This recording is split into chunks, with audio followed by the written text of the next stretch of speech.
dulu. Karena ini ada satu berita yang berbeda dengan sebelumnya. Yang pertama, kami mengapresiasi pada khususnya Ketua Pengadilan Negeri Surakarta karena kami semua sebelumnya hopeless. Kami sebelumnya meyakini tidak mungkin penggantian majelis itu akan disetujui. Ternyata meskipun dengan alasan ada yang mutasi itu silahkanlah begitu, tetapi ada nuansa perubahan di Pengadilan Negeri Surakarta itu yang kedua.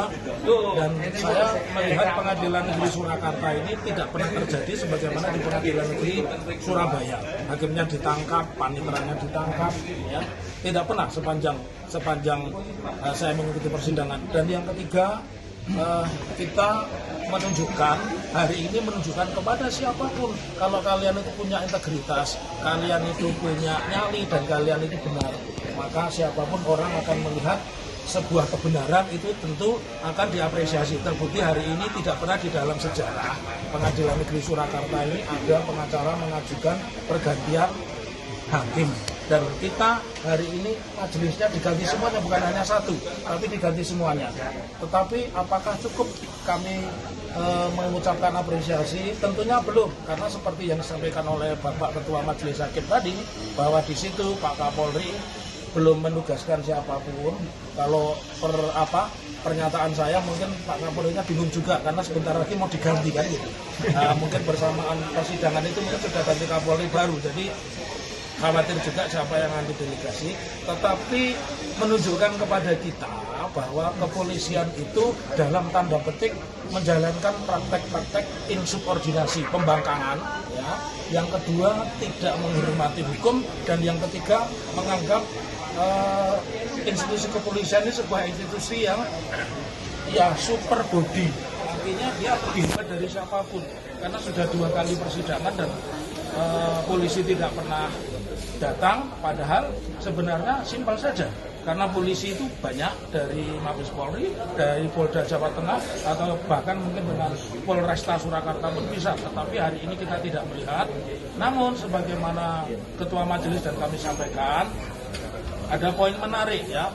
Kalau nanti sidang ketiga itu kepolisian tetap tidak hadir dan tidak memutus, kita akan lanjutkan sidang berikutnya dengan mediasi. Dan seperti tadi rekan-rekan lihat, saya tegas mengatakan saya akan membacakan gugatan, karena selama ini dalam praktek pengacara perdata itu ketika bersidang dianggap dibacakan. Kami tidak, kami akan bacakan karena itu biar masyarakat tahu. Dan yang terakhir yang ingin kami sampaikan, 3 hal penting tentang isu citizen lawsuit itu. Citizen lawsuit itu yang pertama, tidak pernah kami itu meminta ganti rugi. Yang kedua, kami hanya meminta hak kami sebagai warga negara. Berhubung polisi sudah mengatakan menyita ijazah, entah asli atau fotokopi, khususnya Barreskrim, ya, dan Polda, tentu kami juga menginginkan bahwa kepolisian itu juga menunjukkan ijazah. Jadi kenapa polisi kami gugat? Karena kami ingin polisi menunjukkan ijazah. Dan sebagai bukti keyakinan kami ijazahnya asli, terbukti Direktur Tindak Pidana Umum Mabes Polri, Brigjen Juhamdani, karirnya naik. Dia job Kapolda. Kalau job Kapolda itu berarti Jenderal Bintang 2. Nah, berarti kan makin yakin ijazahnya itu asli. Kalau asli, kenapa tidak hadir? Itu saja, teman-teman. Silakan ada pertanyaan lain. Semoga silakan. Oh ya, ini rekan kami. Ya, saya nambahkan Andika. Sedikit, ya. Jadi polemik ijazah itu salah. Jadi kalau Pak Jokowi bilang bahwa ada orang besar di balik kami, itu saya jawab di sini. Di belakang kami betul ada orang besar, yaitu rakyat Indonesia yang ingin mengetahui kejujuran dari Pak Jokowi tentang ijazahnya. Terus yang berkaitan dengan pergantian majelis hakim, kami apresiasi pada Pengadilan Negeri Surakarta. Tetapi kami tidak akan berhenti apabila majelis hakim masih mempunyai pandangan yang sama, yaitu adalah tidak berani untuk menerima gugatan ini. Jadi kami nanti pastinya, yaitu tadi karena di belakang kami itu orang besar, yaitu masyarakat Indonesia, maka ini tidak akan berhenti sampai Pak Jokowi menunjukkan ijazah aslinya. Kira-kira gitu. Siang saya ucapkan pada teman-teman semuanya, sesuai agenda sidang pada hari ini oleh Majelis Hakim memastikan kehadiran para pihak yang bersengketa. Dan setelah dilakukan pengecekan, ternyata pada hari ini pula meskipun sidang yang kedua dari pihak Kepolisian Negara RI selaku tergugat 4 tidak hadir dan tidak mengirimkan wakil secara sah.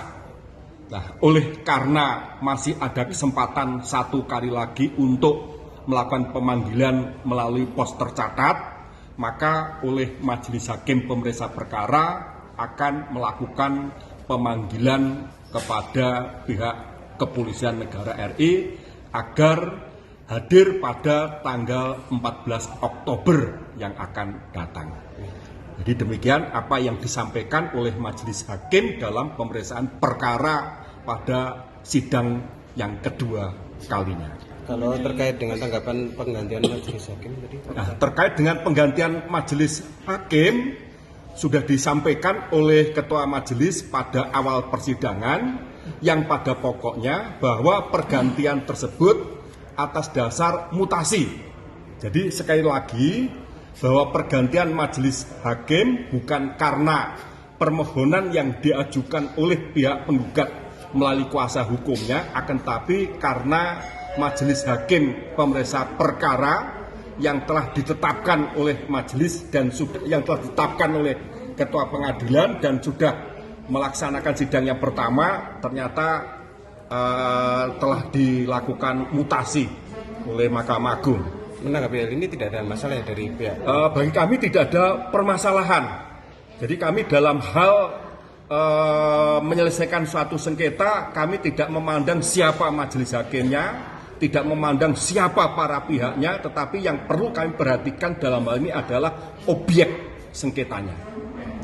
Oke. Demikian.